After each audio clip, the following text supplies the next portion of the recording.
গত 7 দিন কি ঘটল নিউ ইয়র্কে? ডক্টর মোহাম্মদ ইউনূস জাতিসংঘের সাধারণ পরিষদের অধিবেশনে যোগ দেওয়ার জন্যে যখন ঢাকা ছাড়লেন বা ছাড়ার প্রস্তুতি নিচ্ছিলেন, তখন থেকেই আমরা লক্ষ্য করলাম খুব সুপরিকল্পিতভাবে একটা প্রোপাগান্ডা শুরু করা হলো। এবং তারপরে যখন নিউ ইয়র্কে এসে পৌঁছলেন, তারপর থেকে একই সঙ্গে প্রোপাগান্ডা এবং একই সঙ্গে সন্ত্রাসী কর্মকাণ্ড আমরা লক্ষ্য করলাম। তো সেই সন্ত্রাসী কর্মকাণ্ড এবং প্রোপাগান্ডার পরিপ্রেক্ষিতে ডক্টর ইউনূসের লন্ডন সফর, নিউ ইয়র্ক সফর, জাতিসংঘের সাধারণ পরিষদের অধিবেশনে যোগদান সহ অন্যান্য যে কার্যক্রম ছিল সেগুলো আসলে কতটা সম্পন্ন হলো, কতটা ভালোভাবে হলো, নাকি সন্ত্রাসী কর্মকাণ্ড যারা করলেন তারা বাধাগ্রস্ত করলেন, সেই সমস্ত বিষয় নিয়ে কয়েকটি কথা বলা দরকার মনে করছি। আরও আগেই হয়তো কথাগুলো বলা দরকার ছিল, কিন্তু যেহেতু ওয়াশিংটন থেকে নিউ ইয়র্কে গিয়েছিলাম এবং সেখানে প্রতিটি দিন এবং রাত খুবই কর্মব্যস্ত থাকার কারণে কথা বলার সুযোগ তৈরি হয়নি। তো এখন একটু সুযোগ তৈরি হয়েছে, যদিও কাজ শেষ হয়নি।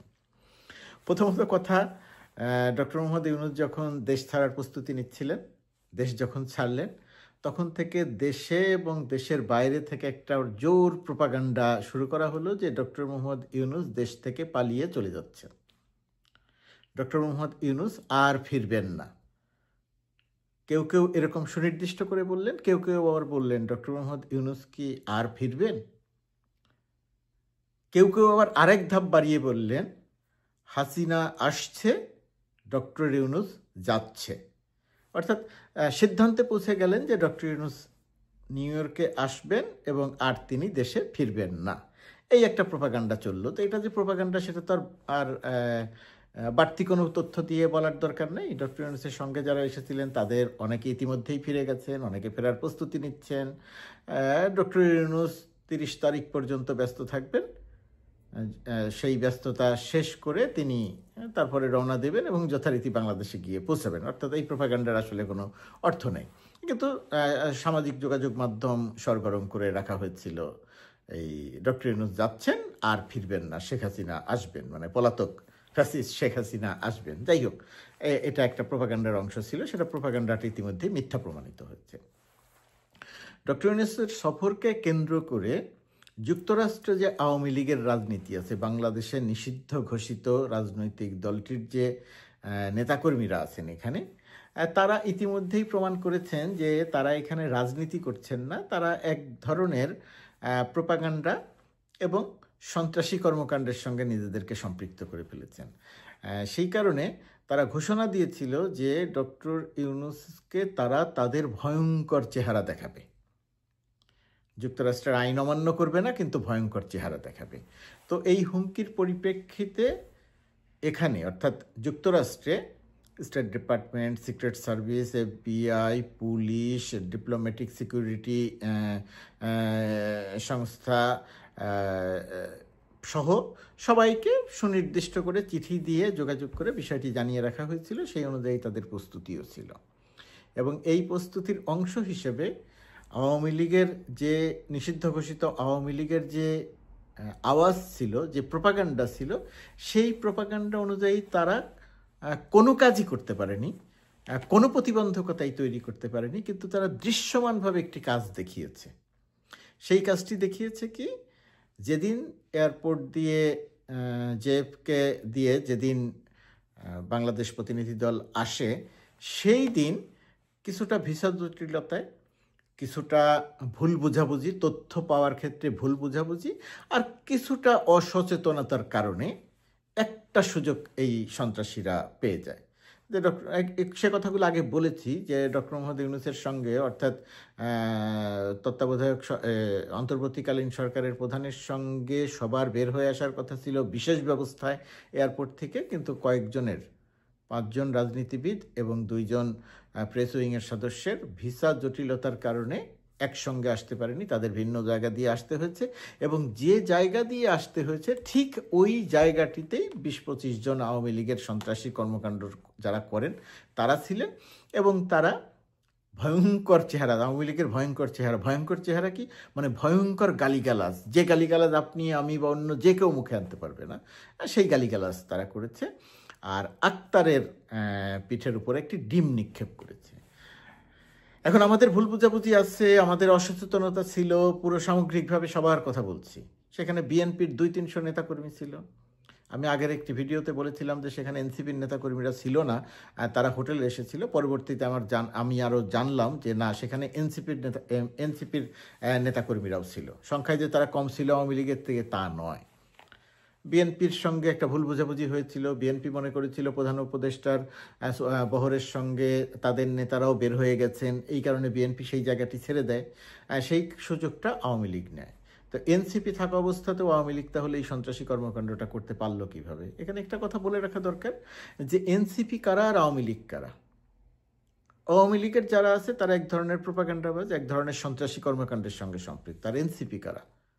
এনসিপি বুঝতে পারছেন, বৈষম্য বিরোধী ছাত্র আন্দোলন, ছাত্ররা যে আন্দোলন করেছে তাদেরই যাদের দেশের বাইরে যারা আছেন তারা। এরা কারা? এরা কি করেন? কেউ কর্নেল ইউনিভার্সিটিতে পড়েন, কেউ হার্ভার্ড ইউনিভার্সিটিতে পড়েন, যুক্তরাষ্ট্রের সকল প্রখ্যাত বিশ্ববিদ্যালয়ের শিক্ষার্থী তারা। আবারও বলছি, তারা কারা? তারা যুক্তরাষ্ট্রের সবচেয়ে প্রসিদ্ধ বিশ্ববিদ্যালয়গুলোর শিক্ষার্থী তারা। কেউ পিএইচডি করছেন, কেউ পিএইচডি করে ফেলেছেন, কেউ শিক্ষকতা করছেন ইত্যাদি, মানে কেউ আইটি এক্সপার্ট ইত্যাদি ইত্যাদি কাজের সঙ্গে সম্পৃক্ত। এবং এরা এক একজন ক্রিম। এখন ওরা সাহস দেখাতে পারে, সাহস করে পুলিশের গুলির সামনে দাঁড়িয়েছে, কিন্তু ওরা তো আর মারামারি করতে অভ্যস্ত নয়, সন্ত্রাসী কর্মকাণ্ড করতে অভ্যস্ত নয়। সেই সুযোগটাই তারা এয়ারপোর্টে নিয়েছে এবং একটি ডিম নিক্ষেপ করেছে। খুবই ছোট এবং সাধারণ ঘটনা, কিন্তু এটা ভিডিও করে এমনভাবে প্রচার করেছে যে তারা বিশাল বড় কোনো কার্যক্রম কর্মকাণ্ড করে ফেলেছে। এটা গেল একটি দিক। তারপরে সেখানে যারা ছিলেন আওয়ামী লীগের যে সন্ত্রাসীরা এয়ারপোর্টে ছিল, সেই সন্ত্রাসীদের একটা অংশ ম্যানহাটনে, নিউ ইয়র্কে হোটেলের সামনে এসে দাঁড়ায়। সেখানে একটা মানে মজার ঘটনা ঘটে। আক্তার, তাসনিম জারারা যখন হোটেলে এসে ঢোকে, সেই সময় আওয়ামী লীগের রাস্তার ওই পারে, মাঝখানে রাস্তা, এই পাশে হোটেল, ওই পাশে আওয়ামী লীগের কিছু সংখ্যক 40-50 জন নেতাকর্মী ব্যানার নিয়ে এসে দাঁড়িয়ে স্লোগান দিতে থাকে।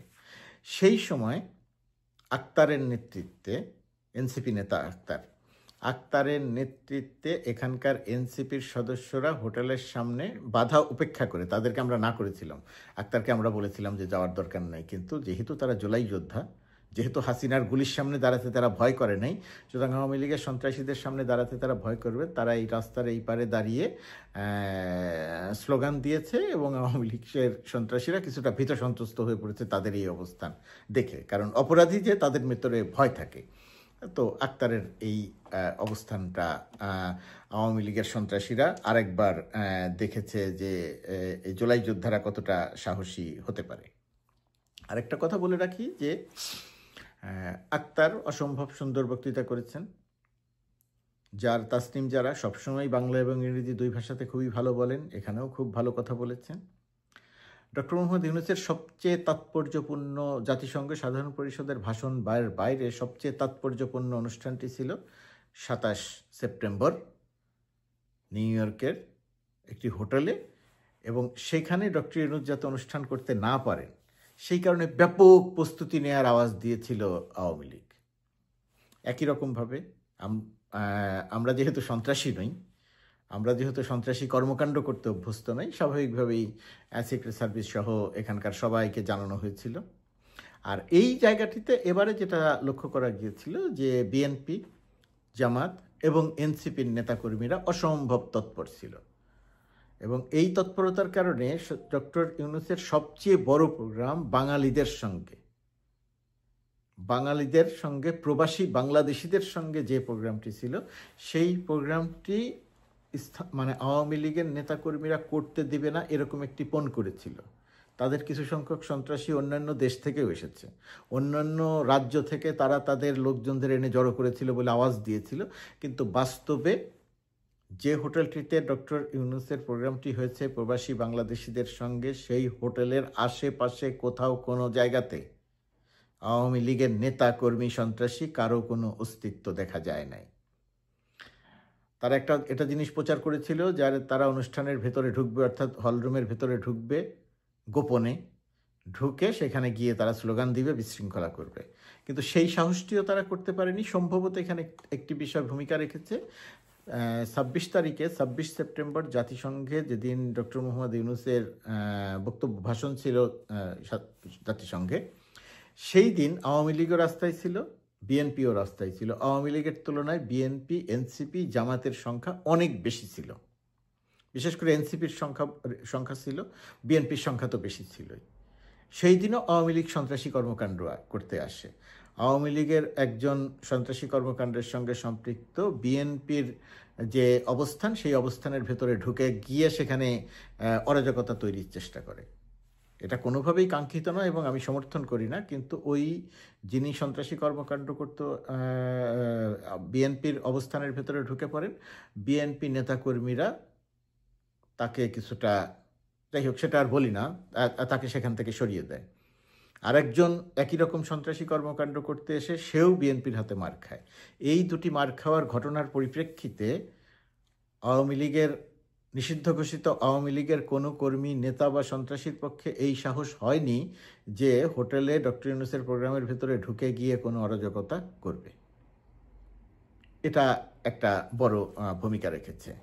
তো ডক্টর ইউনূস যে সমস্ত প্রোগ্রাম তার করার কথা ছিল নিউ ইয়র্কে, তার প্রতিটি অনুষ্ঠান তিনি চমৎকারভাবে সম্পন্ন করেছেন।